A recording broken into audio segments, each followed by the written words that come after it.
Have you ever wanted to go see places all over the globe? Well, I have. I've been to every continent except Antarctica. I'm Clark Howard, and I want to help you see how you can go visit the whole world. I find that even experienced travelers get confused about exchanging money. So let me tell you the key. Never exchange U.S. money into foreign currency here in the United States, because you will be ripped off like you cannot believe. Best ways to get money? Number one, make sure that the ATM card you have allows you to do withdrawals overseas without a fee. If you're at some crummy bank that charges you to withdraw money overseas, you need to change banks, or maybe look at a credit union or Charles Schwab, where you don't pay those junk fees using your ATM card outside the United States. Also, most of the time in most countries, you'll be doing your purchases on credit cards. Some charge foreign currency transaction junk fees and others don't. You want to make sure that you're able to use a card that doesn't charge any junk fees. You just got to look around and ask. And they must disclose to you now whether or not they charge you these junk fees. Here's another thing using a credit card I got to make sure you know. There's a trick now where you'll be asked if you would like to pay in US dollars. Always say no. It's a huge ripoff fee. You always want your charges in local currency. Wherever you are, that's how you want the charge processed. Many times you'll be handed a terminal and they've already pressed US dollars. You override that, press the button for doing your purchase in local money. Otherwise, you could end up paying a lot more for that purchase or that meal than you thought. When you travel across the country or outside the United States, some credit card issuers will shut you down cold if you don't set up a travel alert. And if you call an issuer, they'll tell you, oh, we don't need to be advised.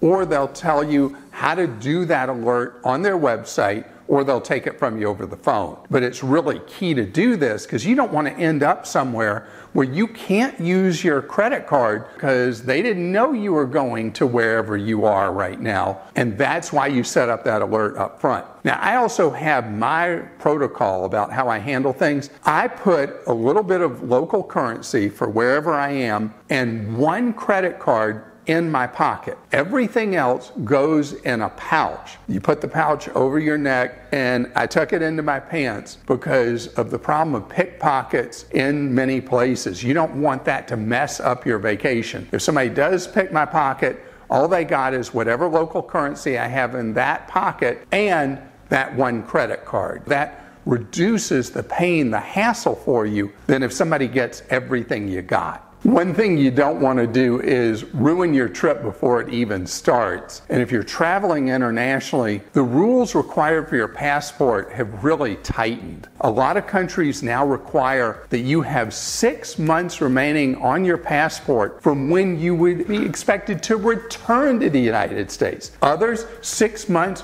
from the point you arrive in whatever country you're going to. So know the rules for where you're going and how much time has to remain on your passport before you actually go to the airport. Now, I always take pictures of the photo page of my passport with the number in case the passport ever gets stolen. I have it stored in Google Photos, and I also have a hard copy that I take with me on my trip, separate from where my passport is, and also one that I keep in a key place at home that if all else fails, I can have a family member go get that and be able to send that to me. Airlines have gotten more and more difficult to deal with on baggage with every ripoff fee they can possibly have. That just gets amplified when you're traveling internationally because if you violate their baggage rules on either size of a bag, number of bags, or weight of a bag, the overages you could face each direction could be in the hundreds of dollars. So know your airline's rules for baggage. I even have different sizes of carry-ons because I only ever travel with the carry-on. The one I take is based on the rules for the airline that I'm flying where I'm going. Key rule with your check bag, don't ever pack anything in it that if you don't have it at the other end when you walk off the plane, you're going to have a real problem. Any electronics, any jewelry, any medicines, anything of real value you want to keep in a carry-on, because if you check that stuff, the airline won't cover it. If your medicines are in it, what are you going to do if you depend on those medicines to stay healthy or alive? So anything ultra important or valuable has to go with you in your carry-on. So one survival kit that I recommend for traveling in the air is to have one of those neck pillows. You can have the kind that are really, really tiny that you blow up, or you can have the ones that you just take with you that really help if you're on a long flight. It helps so much to have that neck pillow. I also recommend, if you have an Amazon Prime membership or you have Netflix, that you download movies and shows that are eligible for offline viewing so that you can watch content. You can also download podcasts. And if you're having trouble falling asleep on your flight, download my podcast. It helps anybody fall asleep. If you're taking a big international trip, don't plan a lot of stuff that first day when you land, especially anything that's non-refundable. You don't know what kind of flight delays or mishaps you could have with your travel, and you're likely to be beat. So you want that day to be mostly a day at leisure. If you want to do one thing that people do, you can get on one of those hop-on or hop-off buses. One time though, I flew to London and didn't get any sleep the night before, couldn't check into my hotel, got on one of the buses and promptly fell fast asleep on the bus and fell all the way across the aisle out cold.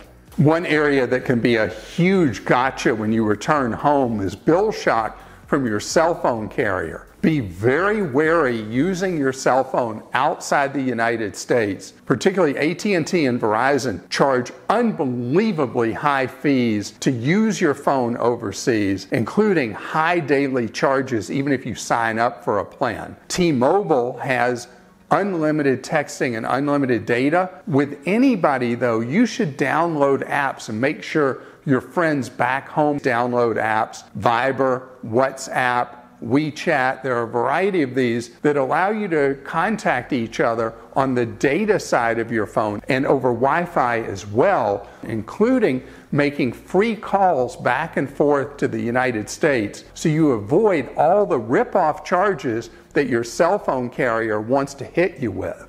I'm so biased. I love travel, and this is crazy, but I've loved every place that I've gone in the world. I cannot think of any place I've ever been that I wouldn't want to go back to again. If you have not caught the travel bug yet, give it a try. Hey, and if you enjoyed this video, like it and subscribe to our YouTube channel. And to find more ways to save money on travel or just to empower your wallet, check out Clark.com.